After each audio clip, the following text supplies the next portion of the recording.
बातमी जळगावमधून आमदार एकनाथ खडसे यांच्या जळगाव शिवराम नगर इथल्या निवासस्थानी चोरी झाली। या चोरीच्या घटनेबाबत आमदार एकनाथ खडसेंनी पत्रकार परिषद घेतली आणि गंभीर आरोप केले।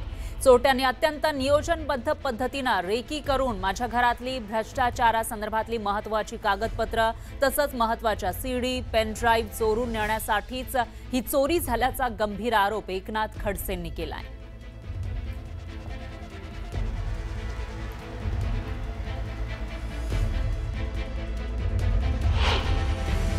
सर्वात महत्त्वाचं म्हणजे असं आहे की ज्या ठिकाणी माझे महत्त्वाचे कागदपत्र होते त्यातले निम्मे कागदपत्र या ठिकाणी हरवलेले दिसत आहेत। म्हणजे खाली जे कमी महत्त्वाचे कागदपत्र होते ते खालच्या मजल्यावर मी ठेवलेले होते आणि जे अत्यंत महत्त्वाचे कागदपत्र होते ते माझ्या बेडरूममध्ये मी ठेवलेले होते। बेडरूमचे सारे कागदपत्र गहाळ झालेले दिसत आहे।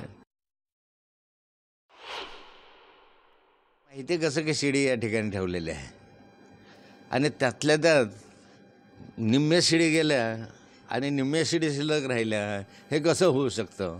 कागदपत्रांना नेण्याचा हेतू काय आहे? बाकीचा सगळा चोरीच्या उद्देशानं जाऊ शकतं, सामान जाऊ शकतं, पण कागदाच्या गठ्ठ्यांना ते काय करणार आहे? एक प्रकारे त्यांच्या दृष्टीने रद्दी होती, माझ्या दृष्टीने ते महत्त्वाचं होतं।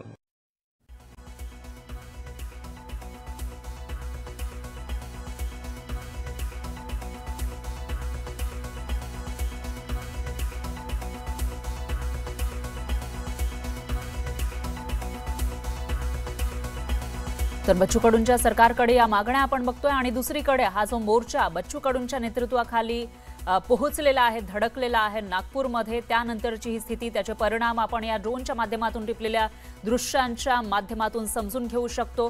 कारण जिकडे पाहावं तिकडे वाहनांच्या रांगा आपल्याला पाहायला मिळत आहेत। त्यामुळे एक प्रकारे जो रास्ता रोकोचा निर्णय घेतलेला होता बच्चू कडूंनी त्याच्यामध्ये यश आल्याचं पाहायला मिळत आहे। कारण मोर्चेकरी मोठ्या संख्येने इथे जमलेले आहेत आणि त्यानंतर वाहनं थांबल्याचं आपल्याला ठिकठिकाणी दिसून येत आहे। रेल रोकोचा सुद्धा प्रयत्न झाला आहे, मात्र तुर्तास तरी रेल रोको करू नये असं आवाहन बच्चू कडूंनी केलंय।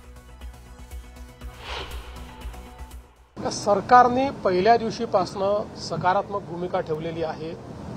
आंदोलनाच्या आधी देखील आम्ही बैठक बोलवली होती, आपण चर्चा करून यातनं ज्या गोष्टी शक्य आहेत त्या करू अशा प्रकारे आम्ही सांगितलं होतं।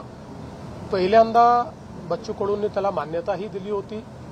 त्यानंतर त्यांनी अर्ध्या रात्री मला संदेश पाठवला की लोक जमा होतील, आम्ही असणार नाही, याच्यामुळे अडचण होऊ शकते, त्यामुळे आम्ही काही बैठकीला येऊ शकणार नाही।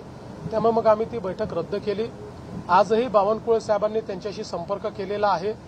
शेवटी त्यांनी इतके वेगवेगळे प्रश्न मांडलेले आहेत, ते प्रश्न असे नुसते आंदोलनाच्या माध्यमातून त्या ठिकाणी सोडवू शकू अशी परिस्थिती नाही आहे। त्याच्यावर चर्चा करून त्याचा रोडमॅप तयार करावा लागेल। त्यामुळे त्यांना चर्चेचं निमंत्रण देखील आम्ही दिलेलं आहे। खूप मोठ्या प्रमाणात लोकांनाही त्रास झालेला आहे। रस्ते अडवल्यामुळे पेशंट्सचं खूप मोठी ओरड आपल्याला पाहायला मिळाली। अनेक लोकांनी सोशल मीडियात पोस्ट केलेलं आहे की कशा प्रकारे त्यांच्या पेशंट्सला वगैरे त्या ठिकाणी त्रास झालेला आहे। त्यामुळे माझं आव्हान आहे की त्यांनी चर्चा करावी, अशा प्रकारचं डिस्ट्रप्शन करू नये, लोकांना त्रास होईल अशा प्रकारच्या गोष्टी त्या ठिकाणी करू नये। मग अनेक वेळा अशा आंदोलनांमध्ये काही हौसे नवसे गवसे असेही शिरतात, म्हणजे तिथे जेन्युइन लोक देखील आहेत, मी काही तसं म्हणत नाही, पण हा पण धोका असतो की अनेक लोक शिरून, अनेक प्रवृत्ती शिरून त्या ठिकाणी काही ना काही हिंसक वळण त्याला कसं लाभेल असेही प्रयत्न करत असतात। त्यामुळे त्यापासूनही सावध राहण्याची आवश्यकता आहे आणि कुठल्याही परिस्थितीत हे रेल रोको आणि बाकी गोष्टी या मात्र करणं योग्य नाही, त्या करू दिल्या जाणारही नाहीत। दरम्यान बैठक कुठे घ्यायची यावरून सरकार आणि बच्चू कडू यांच्यामध्ये पेच निर्माण झाल्याची माहिती आहे।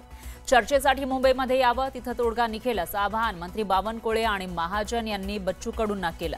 तर नागपुरात सर्व प्रशासकीय अधिकारी मंत्री येणं शक्य नाही, तुम्हीच मुंबईला या, तिथं चर्चा करू असं मंत्र्यांनी बच्चू कडूंना सांगितलंय।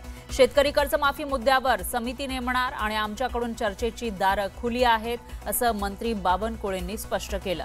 ऐकून घेण्याची तयारी नसेल तर मग तोडगा कसा निघणार असा सवालही बावनकुळेंनी केला। उच्चस्तरीय बैठक नागपुरात कशी घेणार, आंदोलन स्थळावर कशी बैठक घेणार असा प्रश्न बावनकुळेंनी उपस्थित केला आहे। तर बच्चू कडूंनी मुंबईला आलो तर मग इथल्या आंदोलक शेतकऱ्यांकडे कोण पाहणार असा सवाल केलाय।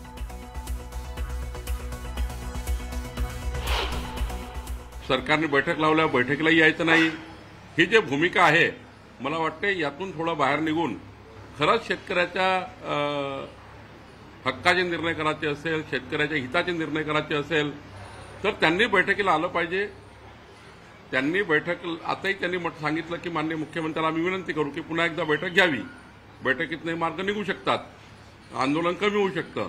तर आम्ही या ठिकाणी बैठकीला तयार आहोत. त्यांनी सांगावं केव्हा बैठक घ्यायची. आता ते म्हणतात की नागपुरात बैठक घ्या. इतकं सारे प्रश्न आहेत त्यांचे 18-19.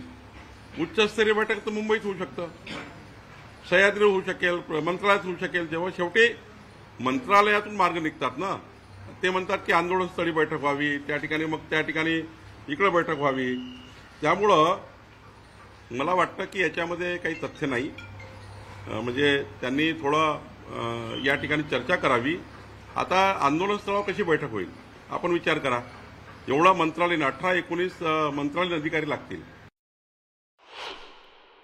म्हणजे त्यांनी थोडं या ठिकाणी चर्चा करावी. आता आंदोलनस्थळावर कशी बैठक होईल आपण विचार करा. एवढा मंत्रालयाने 18-19 मंत्रालयीन अधिकारी लागतील. जे प्रधान सचिव, अतिरिक्त मुख्य सचिव एवढं सरकार तिकडे घेऊन जाण्यापेक्षा सकाळच्या विमानाने येणे, दुपारच्या विमानाने वापस जाणे. नागपूरला अवेलेबिलिटी आहे विमानाची. त्यांना आमची विनंती आहे की त्यांनी यावं चर्चेला. सर्व त्या ठिकाणी तोडगा काढावा. आम्ही शेतकऱ्याच्या बाजूने आहोत, तोडगा काढायला तयार आहोत. चर्चेचे दारं खुले आहेत. त्यांनी चर्चेचे दारं बंद करू नये.